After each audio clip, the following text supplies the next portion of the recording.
O primeiro rei de Israel foi exatamente o tipo de líder que a nação queria. Saul, filho de Quis, era um homem da tribo de Benjamim. Os israelitas haviam visto os reis dos povos vizinhos e desejavam um homem impressionante, que protegeria seus sujeitos e intimidaria seus inimigos. Deus também viu qualidades boas nesse homem e que lhe deu oportunidade para provar o seu caráter depois de ser elevado à posição de responsabilidade sobre a nação escolhida, o rei de Israel. No começo do seu reinado, Saul mostrou uma boa atitude. Samuel, profeta de Deus, o mais influente de sua época, disse que Saul era pequeno a seus próprios olhos, durante essa fase inicial. A humildade sempre facilitaria o serviço. Saul, então, foi escolhido para servir a Deus e as pessoas de Israel de uma maneira muito especial. E seu pensamento humilde dava condições para ele ser um excelente rei.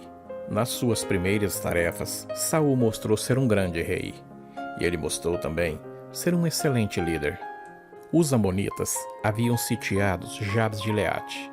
Saul, então, respondeu à chamada dos residentes dessa cidade. E Deus estava com ele e seus soldados, e eles livraram a cidade da agressão dos amonitas. Com essa demonstração de competência, Saul ganhou notoriedade, apoio, status dessa nação e foi bem aceito ali como rei. Infelizmente, esse rei caiu no erro, que destruíram muitos homens poderosos. Ao invés de manter a sua humildade diante de Deus como servo do povo, ele começou a se preocupar com sua própria posição e honra. Ele se deslumbrou e não soube bem lidar com poder e autoridade. Saul então começou a dar ouvido às opiniões do povo, quando ele deveria ter olhado sempre para a vontade de Deus, como o único padrão do seu procedimento. Saul baixou seus olhos para agradar aos homens e, ainda pior, para proteger a sua própria imagem pública. Seu status estava acima de tudo. Com essa mudança de foco, Saul se tornou um péssimo rei. As escrituras frisam 5 exemplos de suas falhas. Ele ofereceu um sacrifício sem autorização ao Senhor. No segundo ano do seu reinado, Saul preparou uma batalha contra os filisteus, os principais inimigos de Israel na época. Saul, como rei, tinha grandes responsabilidades no aspecto civil e militar, mas não era um líder espiritual da nação. Saul não tinha autorização divina para oferecer sacrifícios a Deus. Essa incumbência não foi dada a ele.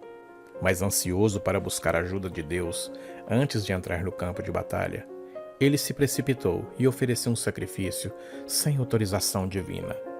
Esse grave erro de presunção foi o começo do fim para o primeiro rei de Israel. Ele também não cumpriu a tarefa em uma outra batalha. Deus usava nações para castigar outras pela sua rebeldia contra o Senhor.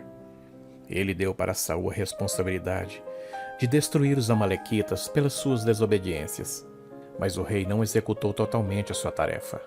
Ele achou melhor trazer sacrifícios para Deus, mas o Senhor não se agradou com essa decisão. Os sacrifícios serviriam para pedir perdão a Deus, mas o Senhor prefere obediência e não sacrifício. Saul também foi covarde ao colocar o pequeno Davi na linha de frente. Visto que ele tinha um grande exército, ele não teve a mínima vontade de colocar seu exército ali perante Golias. A história de Davi e Golias demonstra a fé do jovem que se tornaria o segundo rei de Israel. Mas mesmo sem saber, Saul estava designado a cumprir o propósito de Deus. Davi venceu o gigante porque Saul, um guerreiro mais forte e mais experiente, não teve a coragem para enfrentar o filisteu. Saul também lutou contra o adversário errado. Era papel de Saul conduzir uma nação unida contra os seus inimigos externos. Mas por causa do seu egoísmo, ele se revoltou contra Davi, um servo escolhido por Deus para ajudar a nação. Esses conflitos internos enfraqueceram a nação de Israel. Ele também buscou orientações erradas, com um terrível pecado. Depois de se afastar do Deus vivo, Saul ficou tão desesperado que buscou orientação de um homem morto. Devido a seu pecado, o Senhor destituiu o cargo de rei. Ele foi consultar uma feiticeira, mas não adiantou nada, pois ele e seus filhos morreriam no dia seguinte. Saul tinha condições para ser um excelente rei sobre Israel, mas faltou uma característica essencial: respeito para com Deus e sua vontade. Ele se deslumbrou com poder, autoridade, e achou que o Senhor o aprovaria em tudo que ele fizesse. Mas não foi isso que aconteceu. Os filisteus veio pelejar contra Israel, e os homens de Israel fugiram diante dos filisteus, e caíram mortos na montanha de Gilboa. E Saul veio a falecer ali.